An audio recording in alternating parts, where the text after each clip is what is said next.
Good evening, everyone. Imagine this. It's the dead of night in a remote military outpost, the kind where the wind howls through the valleys like a distant artillery barrage. You're pulling guard duty, rifle in hand, scanning the perimeter through night vision goggles. Everything's quiet. Too quiet. Then, out of nowhere, a deafening boom shakes the ground. Smoke fills the air, acrid and thick, carrying the sharp tang of sulphur. You rush to investigate, heart pounding, only to find nothing. No crater, no shrapnel, no enemy. Just the echo of something ancient, something that doesn't belong in our modern world. Welcome back to Wartime Stories. Tonight we're diving into a tale that bridges centuries, blending hard historical fact with the unexplainable shadows that linger on the edges of battlefields. Our story unfolds at Bagram Airfield in Afghanistan, a sprawling US military base nestled in the Parwan province, surrounded by rugged mountains that have witnessed empires rise and fall. Established in the 1950s by the Soviets and later expanded by American forces during Operation Enduring Freedom, Bagram has served as a strategic hub for air operations, logistics, and special forces missions. But beneath its concrete runways and fortified barracks lies a deeper history. Layers of earth scarred by the Mongol conquests of the 13th century.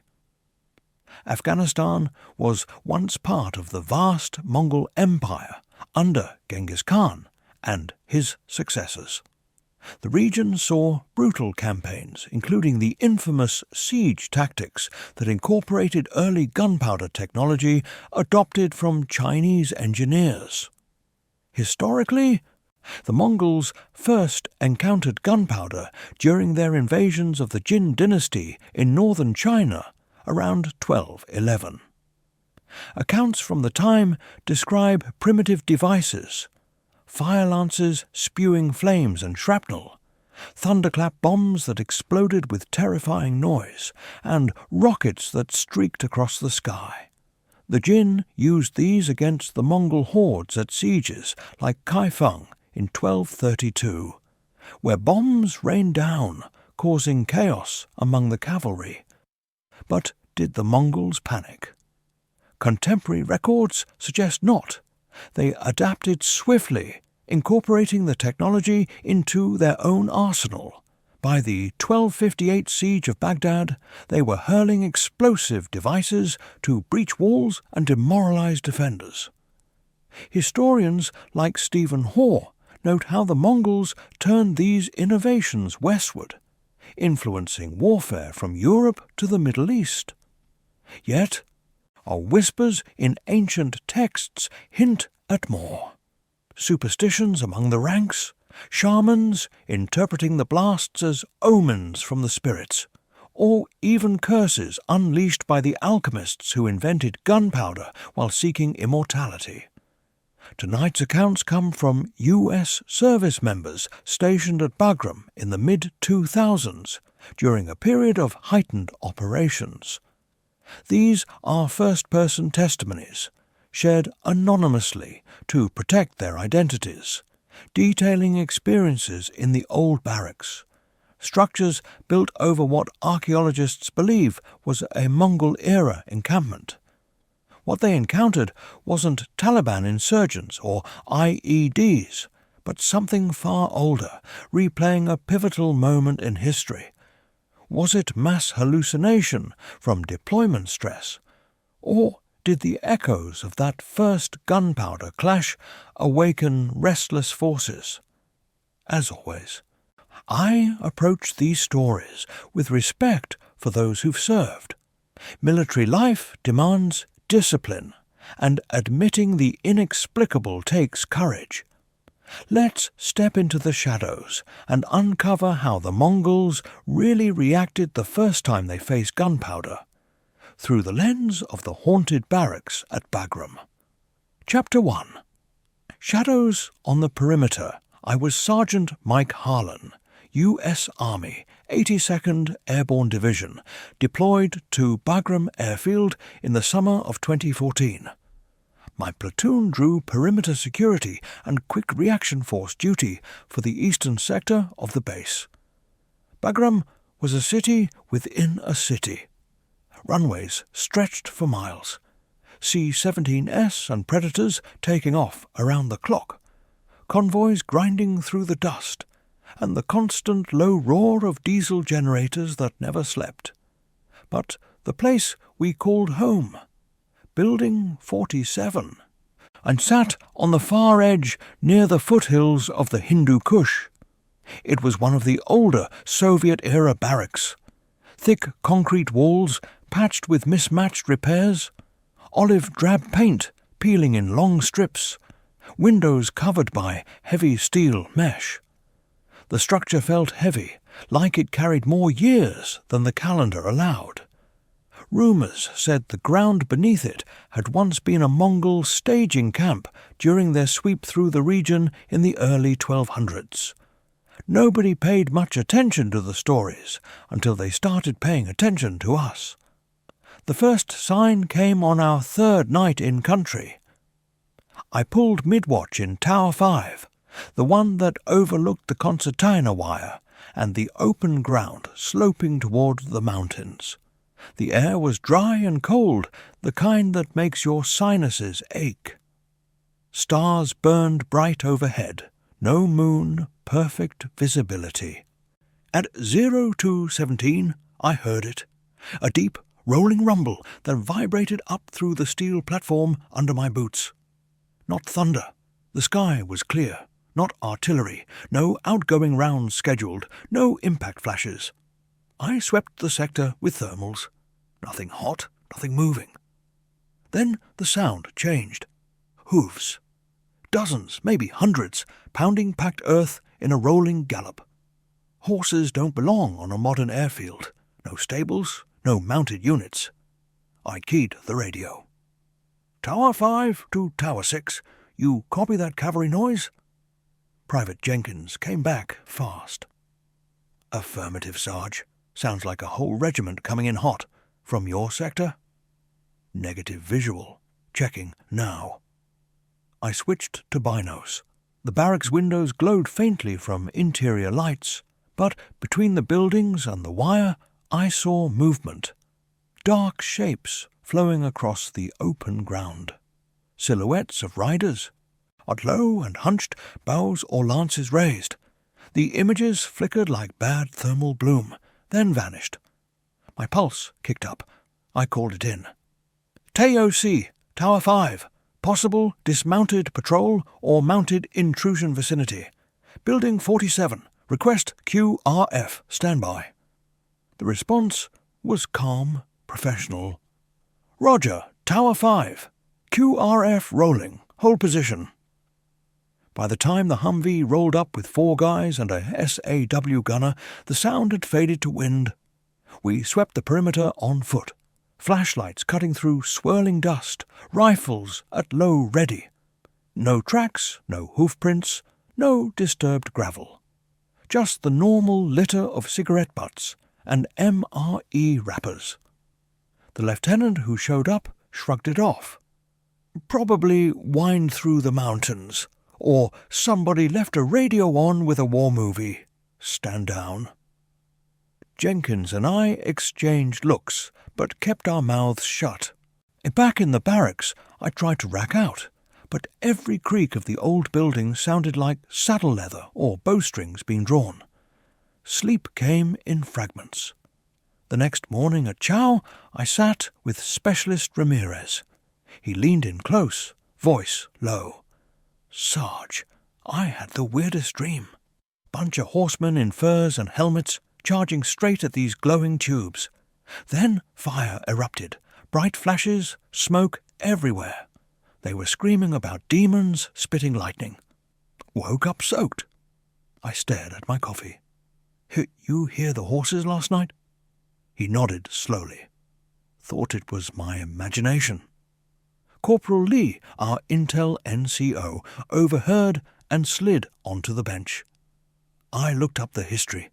This whole valley was part of the route the Mongols used after they smashed the Khwarezmian Empire. They wintered in places like this before pushing west. First time they ran into gunpowder was against the Jin in China, around 1211 to 1215. Jin threw iron bombs and fire lances at them. Some chroniclers say the steppe riders panicked at the noise and flashes, thought the sky itself was attacking. Ramirez raised an eyebrow. So what? We're hearing a replay? Li shrugged. Or the ground remembers. I didn't laugh. That evening, the anomalies returned.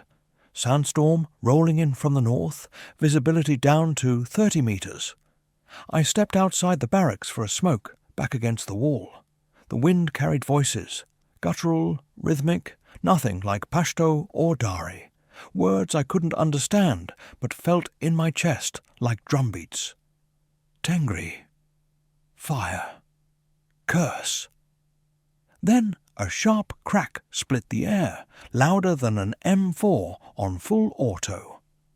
The ground shivered. No flash, no smoke. I could see through the blowing grit. But the smell hit me. Sulphur, charred wood, black powder. I dropped the cigarette and keyed the radio. All stations, Building 47 exterior, loud report, possible explosive.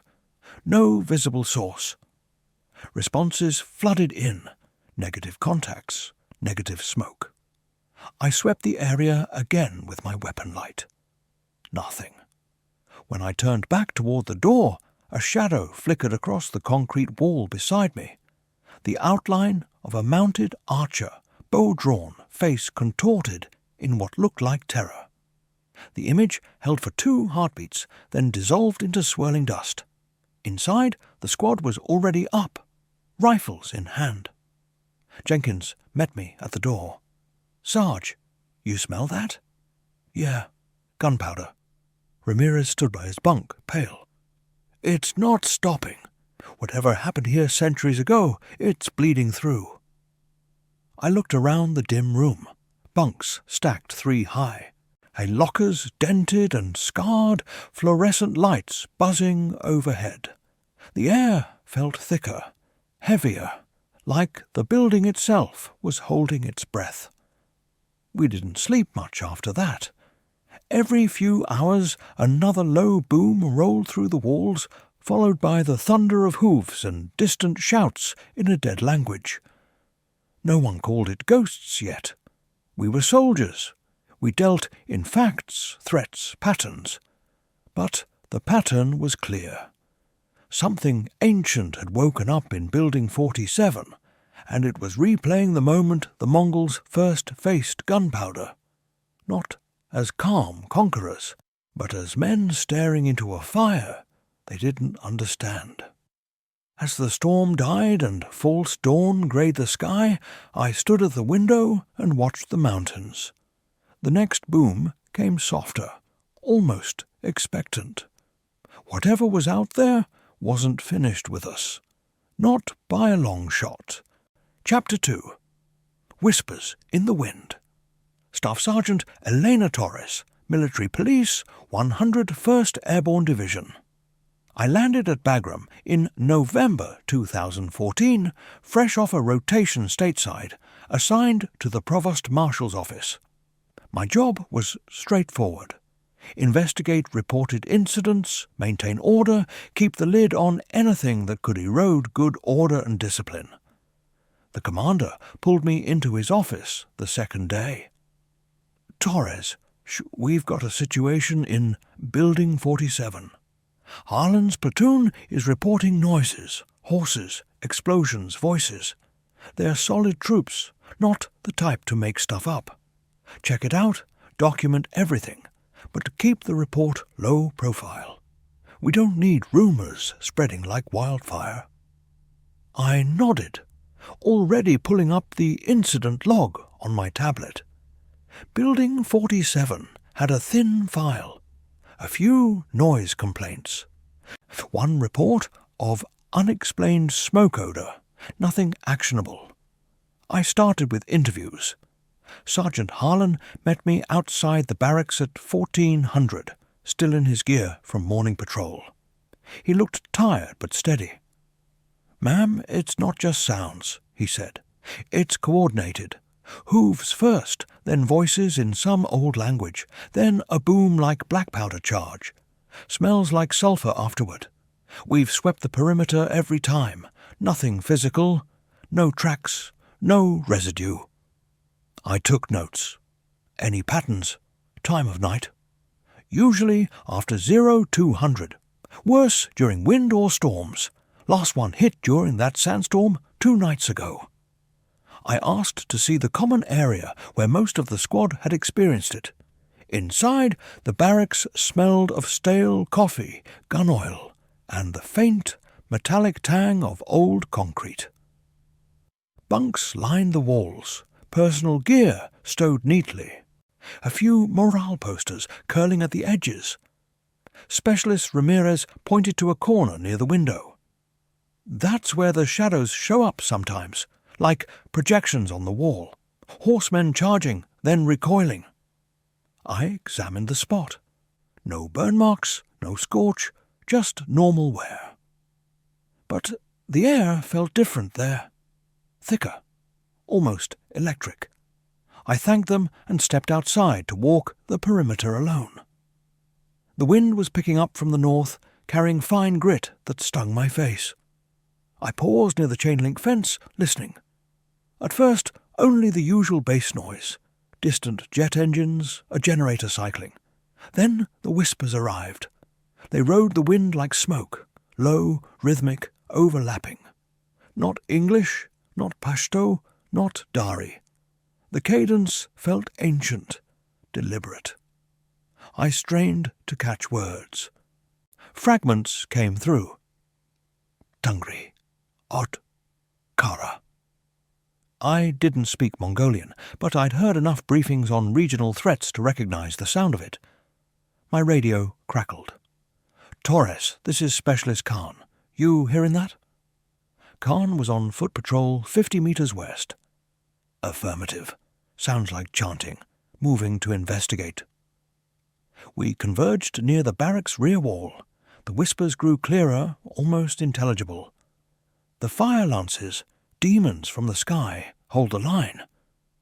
Then a single sharp command in what sounded like a deeper register. "For the great Khan." The wind gusted hard, whipping dust into a mini vortex.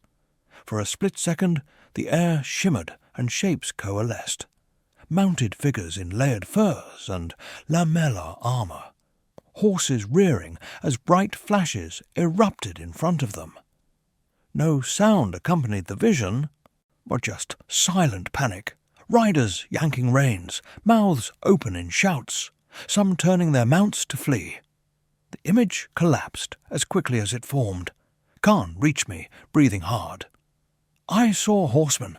They looked scared out of their minds." I nodded, forcing calm into my voice. "Same here. Let's get statements." Back inside, I gathered the squad. Corporal Lee had already done preliminary research. He pulled up a scanned page on his laptop. "This is from the Secret History and Rashid al-Din's Chronicles. Mongols first encountered gunpowder weapons during the Jin campaign, 1211 to 1234. Jin used fire lances, bamboo tubes packed with gunpowder and projectiles, and early bombs. Initial accounts mention steppe riders hesitating, horses bolting from the noise and flashes. They called it thunder from the earth, or fire magic. Shamans were consulted. Some tribes thought it violated natural order. Ramirez crossed his arms. "So we're watching a ghost reenactment of their first freakout?" "Or something tied to the ground," Lee said. "This spot was a winter camp. They lost men here. Maybe the fear soaked into the soil." That night I stayed in temporary billeting nearby, but sleep wouldn't come. At 0312 the whispers returned, louder, closer. I sat up in the dark, sidearm in hand. The room felt colder. I stepped to the window and looked toward Building 47. Mist had rolled in unnaturally fast, hugging the ground. Within it, the silhouettes reappeared. Dozens of riders circling, bows half-drawn, faces turned toward an invisible line where bright bursts flickered like distant lightning. Each flash made the horses shy. Some riders dismounted, dropping to their knees, hands raised in what looked like supplication or warding gestures. I grabbed my radio.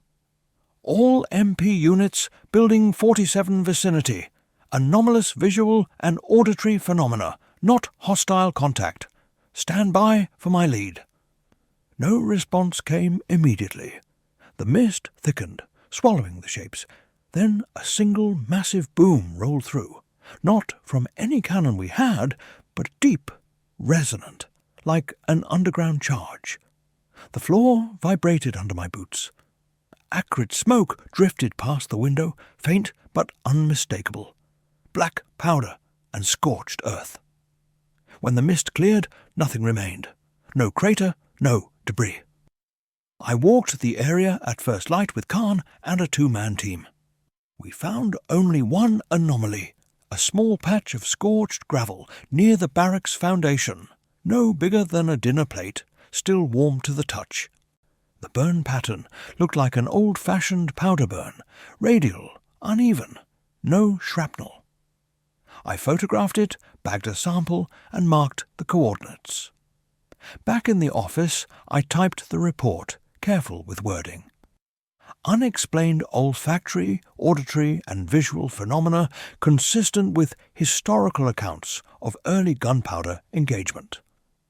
I didn't use the word ghosts, but in the quiet of the room, staring at the photos, one question kept surfacing. If this was the Mongols' genuine first reaction, raw fear before they learned to master the weapon, what exactly had they unleashed that night in the 13th century? And why was it still echoing here, 700 years later, in a concrete barracks full of American soldiers? The wind picked up again outside. I listened. The whispers were gone for now, but I knew they would return. And when they did, they would be louder. Chapter 3. Echoes of Thunder, Private First Class. Jamal Lee, Signals Intelligence, 10th Mountain Division. Everyone called me Wiki because I always had a book or a laptop open. When Harlan's platoon started losing sleep over the noises in Building 47, I volunteered to set up monitoring gear. If something was making sound, I wanted hard data. Decibels, frequencies, direction of arrival. I brought in 2 field recorders, a thermal camera, a spectrum analyzer, and a couple of motion-triggered GoPros. I told the squad, ghosts or not, physics doesn't lie. We're going to capture this thing cold. I knew the history better than most. The Mongols first met gunpowder in a big way during the siege of Kaifeng in 1232. The Jin dynasty defenders had perfected what they called thunder crash bombs. Iron shells packed with gunpowder, lime and shrapnel fused with paper and hemp. When they detonated, the blast was deafening, the flash blinding, and the smoke carried poisonous fumes that burned eyes and lungs. Contemporary accounts from Mongol officers describe horses bolting in every direction, riders thrown, entire formations breaking. One Jin chronicler wrote that the steppe warriors believed the heavens themselves had opened to swallow them. They still won, but the psychological shock was real. I figured if the barracks were replaying anything, it would be that exact moment.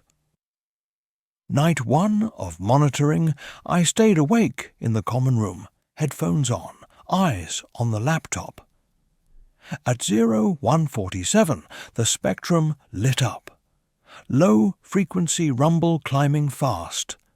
Hoofbeats layered over it like a drum roll. Then a spike at 168 decibels, impossible without physical damage, yet the windows didn't even rattle. The recorder caught voices layered under the noise, clear as day, once I filtered out the wind. Guttural Mongolian, panicked. I ran it through translation software I'd borrowed from the Terps. The iron pots scream. Shamans silence the thunder spirits. The earth is cursed. I played it back for Harlan and Ramirez at 0300. Their faces went tight. That's what we've been hearing, Harlan said. Only now it's on tape. Ramirez crossed himself. Bro, that's not wind. The thermal camera caught the next part. Cold spots bloomed in the center of the room, dropping 30 degrees in seconds, forming human shapes on horseback. The shapes charged in formation, then recoiled as a brilliant white flash. Our no heat lit the feed. The horses reared, riders clutched at their ears. One figure tumbled from the saddle, crawling, helmet lost, face twisted in pure terror. The playback looped for 8 seconds, then vanished. No residue, no EMF spike afterward. Just the smell of burnt sulfur hanging heavy. I pulled up a map overlay of the base and the archaeological survey done in 2009. Building 47 sat directly on top of what the report labelled possible 13th century Mongol winter encampment. High artifact density. They'd found arrowheads, horsebits, and fragments of what looked like early bomb casings. The survey team never dug deep. The runway expansion took priority. I stared at the screen. We were sleeping on a mass grave of memory. The following night the storm returned worse than before. Visibility 0, wind howling at 40 knots. My sensors went berserk at 0223. I grabbed the handheld recorder and ran into the hallway. The temperature plummeted so fast my breath fogged. The walls themselves seemed to vibrate, like the whole building was a giant drum. Then the thunder came. Not one boom, but a rolling barrage, each explosion perfectly timed with the historical description of Kaifeng. 3-second intervals. Exactly how the Jin gunners staggered their fuses. The lights died. Emergency reds kicked in, bathing everything in blood colour. Shadows poured out of the floor, solidifying into a full cavalry charge. Dozens of riders in fur-trimmed dells and iron helmets thundered down the corridor that wasn't wide enough for one horse, much less 50. Their mouths were open in silent screams, eyes wide, white, inhuman. One rider locked eyes with me. A young warrior, barely 20, blood running from his ears. He raised a hand not in threat, but in pleading. Behind him, another bomb detonated in mid-air, silent, blinding. The shockwave passed through us like cold water. Men and horses disintegrated into black smoke that smelled of gunpowder and scorched flesh. I dropped to a knee, rifle up on instinct, but there was nothing to engage. Ramirez was beside me, whispering the Lord's Prayer in Spanish. Harlan stood frozen, knuckles white on his M4. When the emergency lights flickered back, the hallway was empty. But the floor was covered in frost, perfect hoofprints etched into it, leading straight to the far wall and stopping dead. I measured them later, 32 centimetres long, shod with what looked like 13th century iron shoes. At dawn we gathered in the common area. I played the raw audio for the platoon. The voices were clearer than ever, layered with a new phrase repeated like a chant. The powder remembers, the thunder never sleeps. Harlan looked at me. Wiki, tell me you've got an explanation that isn't supernatural. I couldn't. The data said impossible. The history said inevitable. That afternoon, I walked the perimeter alone, headphones around my neck, recorder still running. The wind had died, the sky a hard winter blue. I stopped at the exact spot where the frost prints ended. Under a thin layer of gravel, I found it. A fist-sized chunk of rusted iron, pitted and cracked, with faint Chinese characters still visible on one side. A fragment of a thunder crash bomb, buried 800 years, now lying in my gloved hand like it had been waiting. I looked towards the mountains. Somewhere out there, the echoes were gathering strength. And the next time the thunder spoke, it wouldn't be content with whispers or shadows. It wanted witnesses who understood what the Mongols had truly felt the first time the sky fell on them. And we were those witnesses. Chapter 4. Visions of Fire. Corporal Anida Ramirez, combat medic, 82nd Airborne Division. I joined the platoon at Bagram in early 2015, right after the holidays back home. My MOS was 68W, straightforward trauma care, IVs, tourniquets, the basics that keep guys breathing until the bird can get them out. I wasn't there for ghost stories. I was there to patch people up. But Building 47 had a way of turning everything upside down. The first week, I chalked up the squad's jumpiness to normal deployment stress. Sleep deprivation, constant noise, the low-grade anxiety of knowing the mountains were watching. Then, Sergeant Harlan pulled me aside after sick call one morning. "Ramirez, you need to hear this, and you need to see it." He took me to the common area. Lee had the laptop open, thermal footage queued. I watched the cold shapes charge across the screen, horsemen in archaic armor, then recoiling from silent explosions. The horses' eyes rolled white, riders clutched at their chests like they'd been shot. No sound on the clip, but I could almost hear the screams. "That's what we've been dealing with," Harlan said. "Every few nights, and it's getting clearer." I didn't have an answer. I'd seen guys hallucinate from exhaustion, from malaria meds, from bad water. This didn't feel like that. The next night, I volunteered for night duty in the barracks so I could observe firsthand. Around 02:30, the temperature dropped. My breath fogged in the red emergency light. I was sitting on my bunk, M4, across my lap, when the first vision hit. Not on a screen, but inside my head, sharp and immersive, like someone had dropped me into a different reality without warning. I stood on a frozen plain under a slate-grey sky. Wind cut through layered furs and silk. Thousands of Mongol horsemen stretched in loose formation, bows ready, banners snapping. In the distance, squat stone walls of a Chinese city. Kaifeng I somehow knew. Then the Jin lines opened fire. Bamboo tubes spat long tongues of flame, gunpowder-propelled arrows streaking like comets. Iron pots arced high, trailing smoke fuses. The first bomb landed 20 meters in front of the front rank. It burst with a white-hot flash and a crack that shook my teeth. Shrapnel whined past. Black smoke bloomed, all thick with sulphur and something acrid that burned the throat. The horses nearest the blast reared straight up, screaming. Riders were thrown, helmets flying. One man, broad-shouldered, bearded, lamella plates gleaming, clutched his mount's neck as it bolted sideways. His mouth opened in a raw yell. "Fire demons! The sky spits death!" Another bomb detonated mid-air. The shockwave rolled over the formation like a physical wall. Men covered their ears.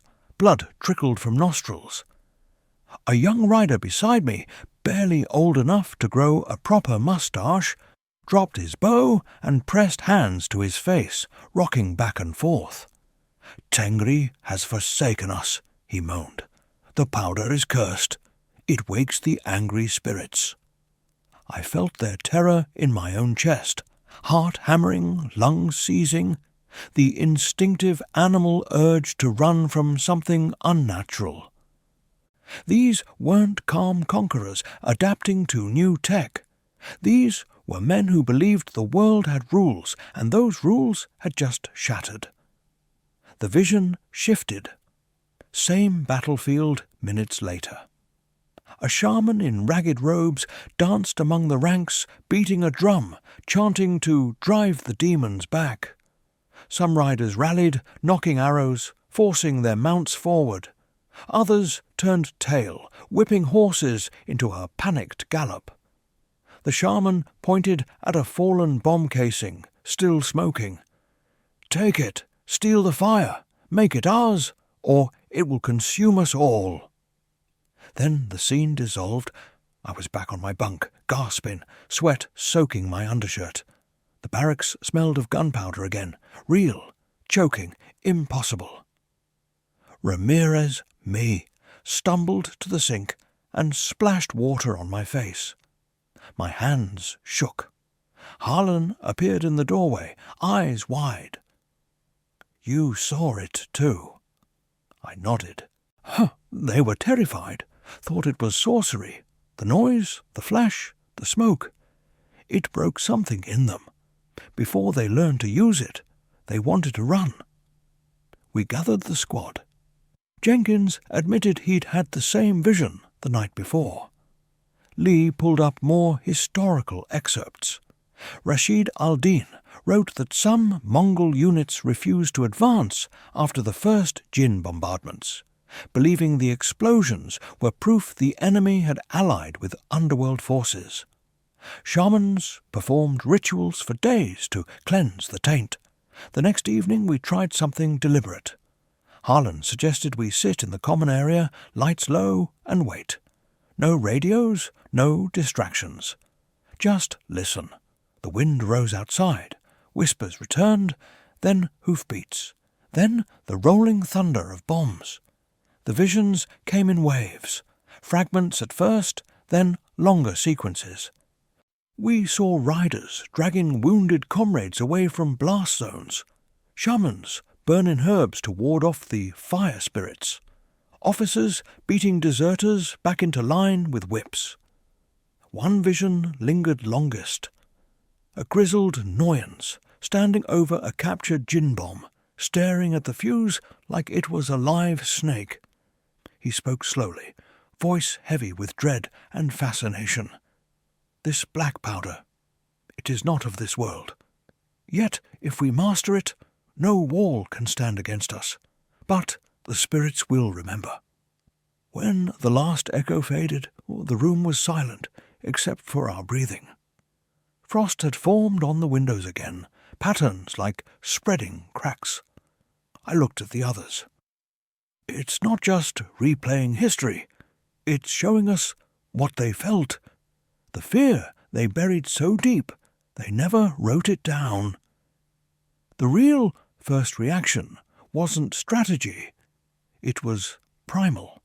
They thought gunpowder broke the sky. Harlan rubbed his jaw. And now it's breaking through to us. Outside, the mountains loomed black against the stars. A final, distant boom rolled across the valley. Not from our artillery range, not from anything modern. It came from somewhere deeper, older. That night I dreamed of fire lances spitting flame, of horses screaming, of a shaman's drum beating faster and faster until it matched my pulse. When I woke, my dog tags were warm against my skin, as if they'd been held over a flame. Whatever was tied to that ground wasn't finished teaching its lesson, and the next vision, I knew, would demand more than witnesses. It would demand we choose, run from the fire or try to master it like they eventually did. Chapter 5. The Spectral Siege, Lieutenant David Cole, U.S. Army Rangers, 75th Ranger Regiment. I took over as platoon leader in Building 47 midway through the rotation, February 2015. The handover brief from the outgoing lieutenant was short and clipped. Good troops, solid performance on patrols. Ignore the ghost stories. They're stressed. He handed me the keys to the barracks and left without another word. I figured it was the usual mix of sleep deprivation and cabin fever. I was wrong. My first night in country, I walked the perimeter at 0200, checking posts, talking to the guys on watch. Everything looked normal until I reached the rear of the building. The air shifted, thicker, colder, carrying that now familiar sulphur tang. I stopped, hand on my sidearm. No wind, no movement, but the ground felt like it was breathing. Harlan met me at the door. "Sir, it's starting again. Worse tonight." I followed him inside. The squad was already assembled in the common area, weapons slung but ready. Ramirez looked pale. Lee had his laptop running audio loops. Jenkins kept glancing at the windows. They briefed me quickly. Visions, sounds, frost patterns. I listened without interrupting. When they finished, I said, "Show me." We dimmed the lights and waited. At 0238, the first low rumble came up through the floorboards, slow and deliberate, like distant artillery walking in. Then the hoofbeats, hundreds, synchronized, closing fast. The temperature plunged. Frost spider-webbed across the windows in seconds. The walls seemed to breathe out mist. Shapes coalesced in the center of the room. A full Mongol siege line. Riders knee to knee, bows drawn, faces set in grim determination. Beyond them, invisible to us but clear in their terror, the Jin defenders unleashed hell. Silent flashes lit the spectral battlefield. Fire lances spitting streams of flame, thunder crash bombs arcing overhead, bursting in midair with blinding white light. Each detonation sent ripples through the formation. Horses reared, riders fought to keep control. One Noyans, tall, scarred, lamellar armor dented, raised his saber and bellowed something that echoed in our heads. "Hold! The sky tests us, but we are the storm." Yet the fear was unmistakable. Riders on the flanks broke first, whipping mounts sideways, mouths open in silent howls. A young warrior dropped his bow, clutching his helmet as if the noise inside his skull was unbearable. Blood trickled from his ears in the vision. Another shaman danced forward, drum pounding, throwing handfuls of what looked like powdered herbs into the air to form a shimmering barrier. The barrier wavered with each bomb blast. Then the siege turned inward. The apparitions shifted perspective. We were no longer observers. We stood among the Mongols. I felt the horse beneath me, the bowstring bite into my fingers, the acrid bite of smoke in my lungs. A bomb landed close, too close. The flash seared my retinas. The concussion slammed my chest like a sledgehammer. I tasted blood. Around me, brothers in arms staggered, some collapsing, others turning to flee. A voice, not mine, but inside my skull, whispered in broken Mongolian I somehow understood. "The powder binds the dead. It tears the veil. We took the fire, but the fire took us." I snapped back to the barracks.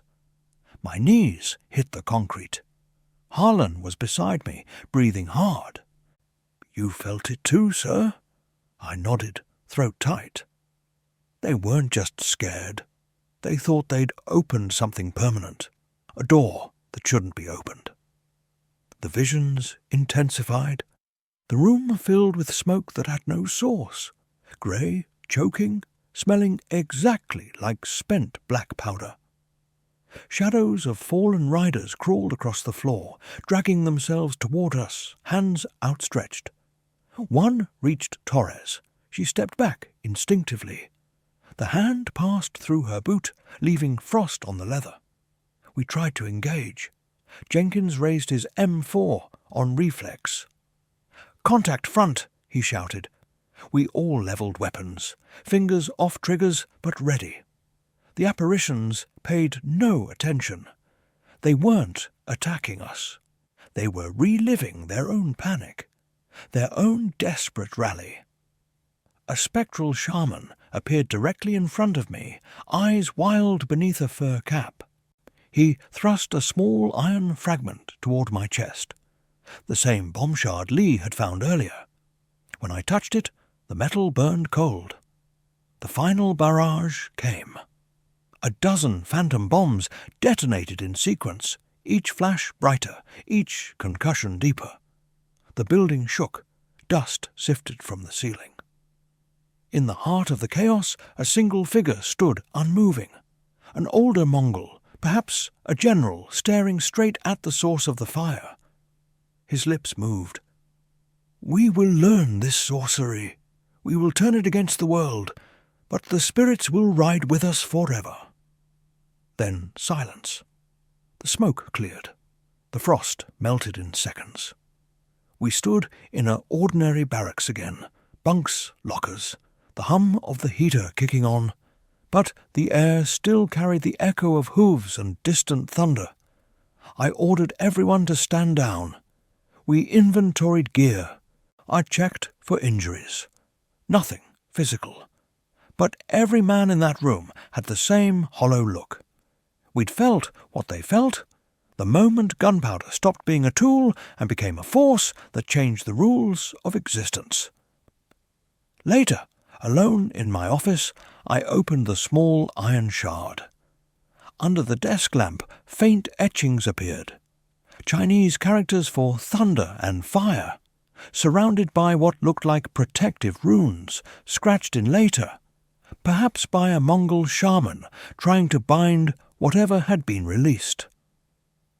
Outside, the mountains were quiet, but I knew the siege wasn't over. The echoes had found new witnesses, and they wanted us to understand one truth above all. The Mongols didn't simply adopt gunpowder. They bargained with it. And some part of that bargain was still unpaid. As I secured the shard in my locker, a final, soft boom rolled through the valley. Not loud, not threatening, just patient, waiting. Chapter 6. Confronting the Khan Master, Sergeant Greg Khan, Special Forces Advisor, 5th Special Forces Group. My family traces back to the Hazara people in central Afghanistan, descendants of Mongol garrisons left behind after the great conquests. Growing up, I heard the old stories, how Genghis Khan's riders swept through these valleys like a black wind, how they wintered in the shadow of the Hindu Kush, how some never left. When the reports from Building 47 reached higher channels, the battalion commander pulled me in. "Khan, you speak the language of the ghosts. Go see what they want." I didn't argue. That night I geared up light, plate carrier, sidearm, flashlight, small digital recorder, and walked the perimeter alone. The wind was low, almost respectful, carrying the faint metallic scent of old iron and powder. I stopped at the scorched patch near the foundation where the bomb fragment had been found. The ground felt warmer than it should have, like embers buried shallow. I knelt and spoke quietly in Mongolian, the modern Khalkha dialect closest to what the old chronicles preserved. "If you are still here, show me. I carry your blood. Speak." Nothing, at first. Then the air thickened. Hooves sounded. Not loud, not charging, but deliberate, circling. Shadows lengthened from the foothills, resolving into a small scouting party, 5 riders in weathered furs, bows across their backs, faces half hidden by helmet cheek guards. They reined up 10 meters away, silent, watching. One dismounted, a lean man, older, with a scar running from temple to jaw. He carried no weapon visible, and only a small drum slung at his hip and a leather pouch at his belt. Shaman, I realized. He stepped forward, boots leaving no prints in the gravel. He spoke in the old tongue, slow and clear. I understood enough. You hear the thunder still, you smell the fire.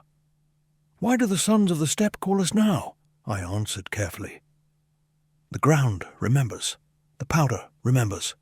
We are witnesses, not enemies. He studied me a long moment. Then he gestured toward the mountains. Come, see what was truly done that first night. I followed. The base lights dimmed behind me. The valley seemed to stretch and fold. We walked through mist that smelled of pine smoke and horse sweat. The scouts flanked us, silent escorts. After what felt like minutes, but could have been hours, the mist parted on a broad plain under a moonless sky. A Mongol encampment sprawled before us, tents of felt and hide, horses picketed in neat lines, fires low and smokeless. In the centre, a council circle, several Noyans seated on rugs, and at their head, a figure unmistakable even in silhouette. Broad shoulders, steady gaze, the presence that bent the air around him. Genghis Khan. They were debating. A captured Jin engineer knelt in the dirt, hands bound, translating between trembling lips. Before the council lay samples of the new weapons, a bamboo fire lance, an iron thunder crash bomb casing split open to show the black powder inside, fuses of twisted paper. The Khan listened as the Noyans spoke. One, voice rising, the noise breaks the horses. The flash blinds the eyes. Men flee like children. This is no weapon. It is a curse from the lower world. Another countered. Yet the walls of Kaifeng cracked under it. Cities fall faster. If we take their smiths, their powder makers, we turn their sorcery against them. The Khan raised a hand. Silence fell. He reached for the bomb casing, turning it in calloused fingers. The powder is black as night, yet it births light and thunder. The shamans say it tears the blue sky, angers Tengri. But Tengri gave us the horse, the bow, the will to ride forever. If this fire comes from men, we will master it as we mastered iron and silk. He looked directly at the shaman beside me, the one who had led me here. In the vision, the shaman bowed. Great Khan, the spirits ride with the powder now. They will not be unbound. Every blast calls them closer. We may conquer the world, but the dead will march behind us. The Khan's expression never changed. Then we ride harder. Let the spirits follow. They will learn who commands. He crushed a pinch of powder between thumb and forefinger, sniffed it, then tossed it into the nearest fire. A bright flash erupted, small, controlled. The council flinched, only the Khan remained still. See, it obeys, as we will make it obey. The vision shifted. We stood closer now, almost among them. I felt the heat of the fire, the weight of eyes on me. The Khan turned, not toward his council, but toward me. His gaze locked with mine across 7 centuries. No words, only understanding. He had weighed the fear, the cost, the bargain. He had chosen conquest over caution, knowing some price would linger. The shaman at my side spoke softly. You see now? The first reaction was not mere panic. It was recognition of power too vast, too hungry. They feared not the weapon, but what it awakened. Yet they bound it anyway. And the binding holds still. The encampment faded. I was back at the scorched patch outside Building 47, kneeling in the cold gravel. The shaman's form lingered a moment longer, translucent, then dissolved into wind. I stood slowly. My recorder had captured nothing but static and my own breathing, but I carried the weight of what I'd seen. When I returned to the barracks, the squad was waiting. Harlan met me at the door. "You were gone 2 hours, Sergeant." "Where'd you go?" I looked toward the mountains. "To a council that happened 800 years ago. They showed me the truth. The Mongols didn't just adapt to gunpowder. They stared into something alive, something that stared back. And they said, 'You will serve us.'" Torres crossed her arms. "And did it?" I thought of the Khan's unflinching eyes. "For a while. Long enough to build the largest land empire in history. But the spirits never forgot the bargain." Outside, a single distant hoofbeat echoed. Then silence. The next manifestation would come soon. And this time I knew it wouldn't just show us history. It would ask us to remember what price had been paid, and whether we were willing to pay any part of it ourselves. Chapter 7. The Eternal Echo Captain Sarah Voss, Clinical Psychologist, U.S. Army Behavioral Health. I arrived at Bagram in March 2015 on temporary duty to assess morale and combat stress in units reporting unusual phenomena. The command summary was clinical and detached. Recurrent auditory and visual hallucinations, impossible shared delusional disorder, etiology unclear. Rule out environmental toxins, mass psychogenic illness, or operational fatigue. I knew better than to dismiss the reports outright. I'd seen too many soldiers carry invisible wounds that didn't show on scans or blood work.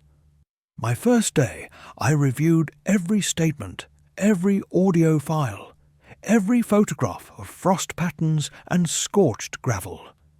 Then I requested to spend a night in Building 47. The platoon sergeant, Master Sergeant Khan, looked at me like I'd asked to sleep on an active minefield.